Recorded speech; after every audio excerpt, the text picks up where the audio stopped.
Hi, my name is Stephanie Unaeze. I'm a self-taught visual artist based in Lagos, Nigeria.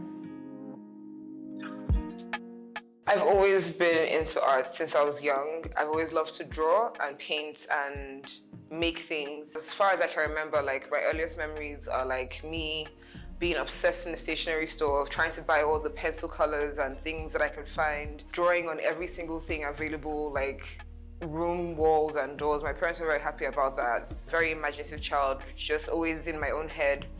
And as I started growing, I started to appreciate it more, and going through different like teachers and schools. Like my year 7 teacher I had, it wasn't so crazy, but she just like spoke to me in a way where it was like, you have a gift, you're good at this thing, and you're very talented. And she signed me up for programs and stuff like that.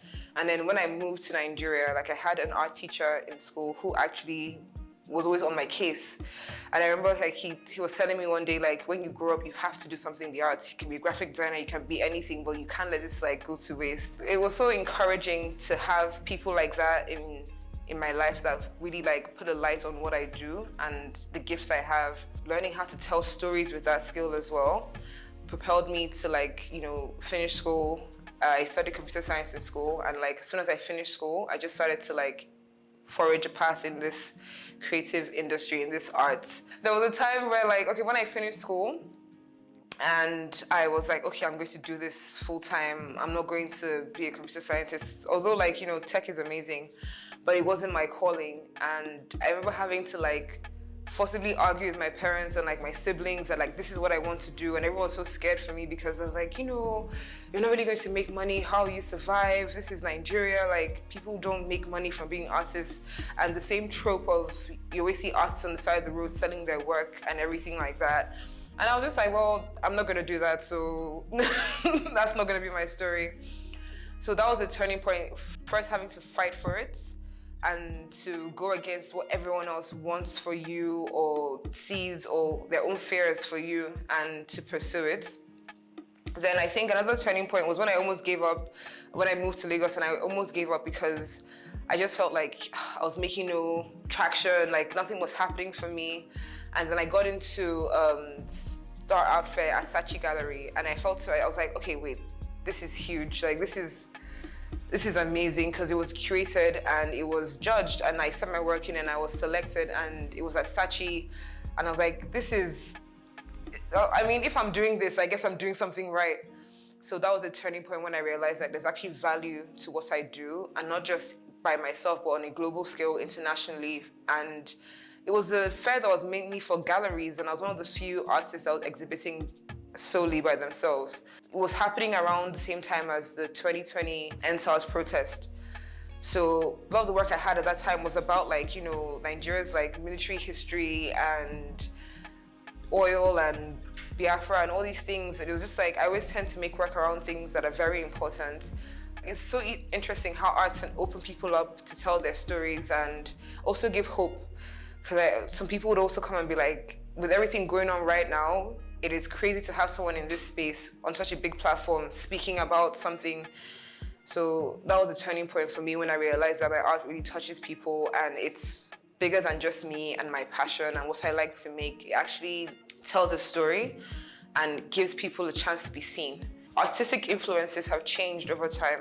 As I've gone through different stages of my life, like I've found different people, I found different stories. I would say my main artistic influence is why people do what they do. Like when I was much younger, I got into the works of Antonio Gaudi, and he's an architect, but like he used to make like mosaic piece houses and in Spain, and they're just like beautifully shaped mosaic houses that defy form and function, and they're just like gorgeous, like beautiful things. And studying his work made me realize that like art is not just on paper, it's not just on canvas, it's something that can live and people can live in.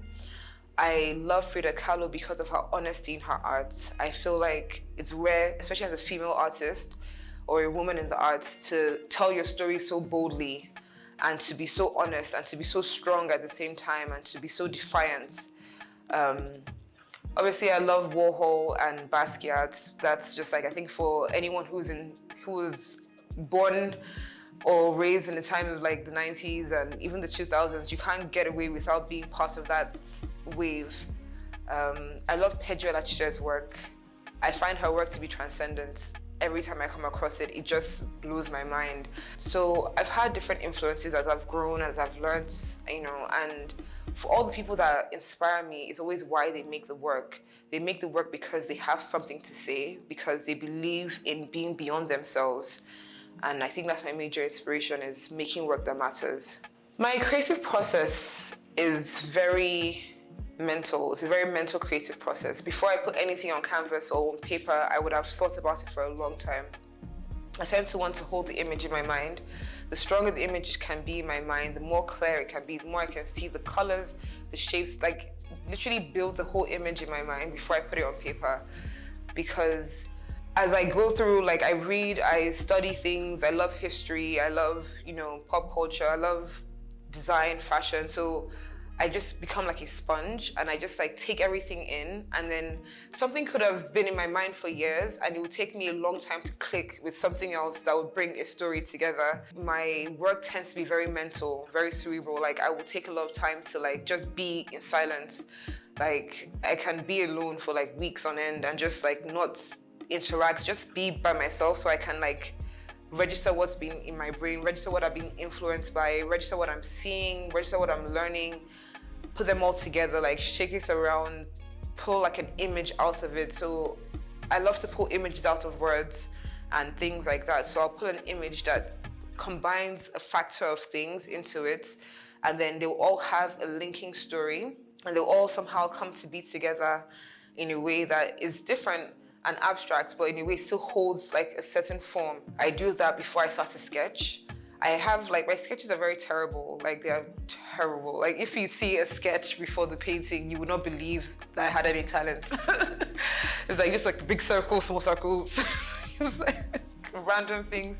I do love like spatial design on canvas. So like it follows like a shape. So when you look at the piece, it has movements, it has rhythm. So I tend to like sketch all that out and do placements before I now start to refine and like do the detailing and do the color choices. Color choices can take me a long time. So the works that you're seeing now are hugely influenced by the theme of popular culture and understanding what popular culture is to us. One of my favorite artists is Cause, and he so he's a pop culture megalomaniac. Like everything he does is like The Simpsons, this, that, and it just shows you how deep the influence goes. So I was thinking to myself, okay, these are the international symbols of pop culture. These are what we know to be foreign pop culture. What about us? What do we know? What do we remember? And I was like, okay, one of the things that's like hugely important for us is like Festac. Everybody knows it as the estate. Everybody knows it as a place that has traffic. But then everywhere you go, like every random barber shop is going to have that Festac mask as one of their things. It's going to be on the wall. As you drive into Lagos from the airport, you're going to see it. Like that mask is popular culture for us, and it influences a lot of different artists over time, whether you think about it or not. Like the Benin heads, the bronzes, the artifacts, even though they were taken from us, because they were taken, we long for them so much that like every artist that comes about has to touch on them and has to think about them. So I started to think to myself, what are our own symbols of popular culture, and what are the things that have grown with us and stay with us as we get older, as we influence, and what are the things that influence us? So that's what I really started to think about with this collection.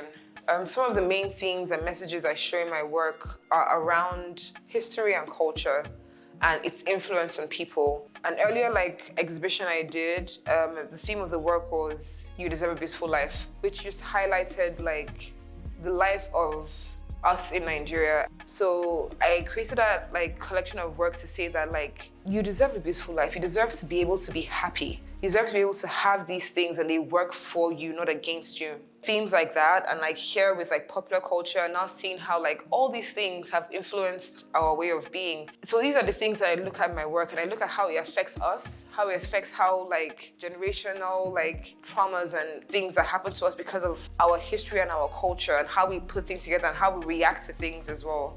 So that was really influences my work, life and the existence and human choices, really. I think it's so funny how my work actually relates to this holy, this piece behind me.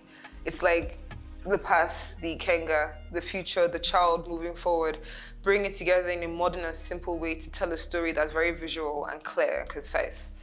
I think everything I do is based around this, like everything I've been working on till date is based around this kind of like idea, which is something has happened, something will happen. How do we relate it so that people know that this is what happens? So even my choice of like using artifacts and stuff is to keep that like idea that like these things are important to us. We're now in the movement of bringing the artifacts back. If you look at my work years from now, you say that, oh, in the year 2023 or 2022, this was happening and this was present in the work. So in a way, like it's documenting what's happening. These are the things that influence us from our past. We are the channel they flow through, and then we regurgitate them and leave them for the next person to come and experience and take on.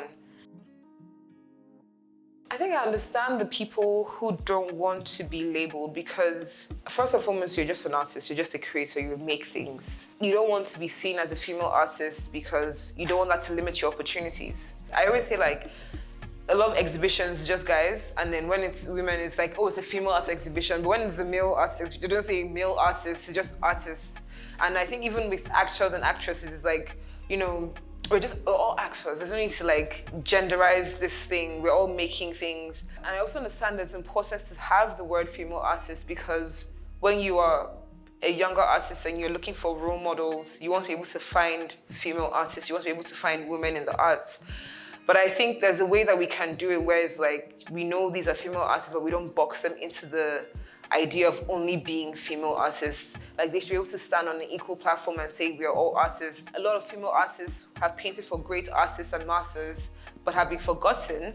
Like one of Picasso's muses was a North African girl whose artwork went unnoticed for years and was forgotten. And she, I think she was from a North African place that was French influenced. So she moved to Paris when she was younger and she was making very abstract work because of her culture and influence. Like, I think she was Moroccan or something. It's very triggering when you're in positions where you do things and then because of your gender, you get looked down on or you get pushed to the back when you're equally creating and making at the same level. And sometimes women, they work harder at some things because they have so much to prove. So because of things like that, I understand this argument and I feel like it does have a place. And I feel like there's a way that we can find a middle ground where it's like we still acknowledge the power of being in your femininity and being a woman and being an artist, but you're not pigeonholed or looked down on or pushed aside or just relegated to only being a female artist. To be able to be content is to be successful, to be able to be okay with where you are at every single point in time, because your success will grow, it will wane, it's not always a steady situation. So to be content with whatever work you put out, to be happy with what you're doing, to be proud of what you do at whatever stage it's at, even if you're just like in your room drawing pictures and being afraid of, you know, are they good or not, or just like having a good time making something, or if you're at the top of your career, you're showing across the world, you're making waves. Success is content, to be happy with where you are, because if you're not happy where you are, you cannot move forward. When more things come to you, you'll be able to hold the weight. So I think for me, success is about being content with where you are and being happy with that so that you can move forward. Art is the main tool, like one of the biggest transmission mechanisms of history. That's just it. It's like when you look back, it's cave paintings to tell you what the people at the time, what was important to them. Like even the things they used to paint, like ochre and like wood ash and like mud and stuff and how they would mix it. And you know, it shows you what technology was like, what the human mind was thinking. And every time you look back at history, it's always art. If you're looking at the Egyptians or the Romans or even like the dynasties of like China and stuff, it's always through art. It's the main tool. It's the easiest and most precise way to leave like a mark is to create an image. Images stick because we're very visual creatures. So like an image will stick more than words. And that's why sometimes you find that like African history isn't documented in writing. It's documented through mass tables, etchings on things like Nkrumah symbols and stuff. Like these are the ways that like history is preserved through art. So I'll say that history is preserved through art. There's something I like about each one. I have a favorite part of each work. With this one, I think I love the fact that it's a bust. and it's so like different because it's like, I love to take a lot of surrealism into things. So it's like a bust, there's no face, but it's in live color, right? In this one, I love that this is like a focal point, this ikenga, and it's showing like strength and power. You know, in this one, I love that it's like a little bit of a Sissy Eko type of energy, where she's like, you know, out there, Lagos 77, bringing the funk back, that kind of energy. So I have a little bit of a favorite thing about each one, but like a whole favorite piece, I don't think I have a favorite piece. The most challenging parts of creating this body of work was color selection for me. Deciding what color theme and palette I wanted to work with to best represent the stories and give the energy that I was feeling. You know, I wanted colors that were bright but not overwhelming. I wanted colors that were like warm and soft and still sweet and still very strong in their own way. So trying to figure out the colors and how to place the colors and how to work colors that don't naturally like sit well with each other. Like I have orange and blue, and like if you sit down and say, oh, orange, blue and green, you're like, what? But then to put them in a way and to put them in positions and like have colors that mute and some colors that elevate the piece, and they still tie together with like the underlining base tone color. So like with orange and green, yellow is the underlining baseline color. So to bring them together, to have like a bit of yellow to like calm them down, to like anchor them and stuff like that. The easiest part for me in creating these pieces was the theme. I just like, I was so eager to like put these ideas out, like to reference some historical pieces, to use like the artifacts, to talk about things that I've been like reading and researching about. So that was the easiest part for me, like the why I was making, but then like the actual like color selection process and making them cohesive, that was the hardest part. I hope the takeaway and the impact that's left on the viewer is a sense of wonder, you know, to go and like go back and think to themselves, what is popular culture? Like, what is our popular culture? What are the things I see every day in my life that I take for granted? Like how you said, like, you know, you left the last conversation we had and started seeing the Festa head everywhere. I want people to realize that these things or this idea is just, they're just there, but because we're not focused on ourselves, we're not looking inwards, we're looking outwards, we don't notice these things. So I want them to leave feeling a sense of like, if I leave here and I go outside, will I start to appreciate certain things that are consistent in Nigeria, in my environment, in my surroundings, in my life from when I was a child to now. Those things have been consistent, those things that have influenced my culture. Like, I want them to live with a sense of like wanting to know more, wanting to find out on their own, wanting to pursue like, okay, what is this ikenga? Like, what other symbols are there that like are available? Or, okay, this mask, you said it was referenced here and here. Okay, so what else was like that? Who else was influenced? Like, I wanted to sense like stir up questions in their mind so they can go out and like enjoy the culture. As a young artist, one of the most important like lessons I've learned in my career is be different. Be different. Like, don't try and be like anyone else, because you're not. And the harder you try to be like someone else, the more complicated it's going to be for you to tell your story. Be different, be proud of your difference, be bold with your difference, and tell your story the way you know best. Don't worry about what themes are happening in the art world or who's buying what or what is being shown. Your own contribution matters, because when you put your work out there, it's going to open a new conversation, it's going to open a new pathway. So be different and be sure of yourself. Enjoy who you are as a person and exalt your differences, exalt what makes you you, and let that influence your work and how you see things.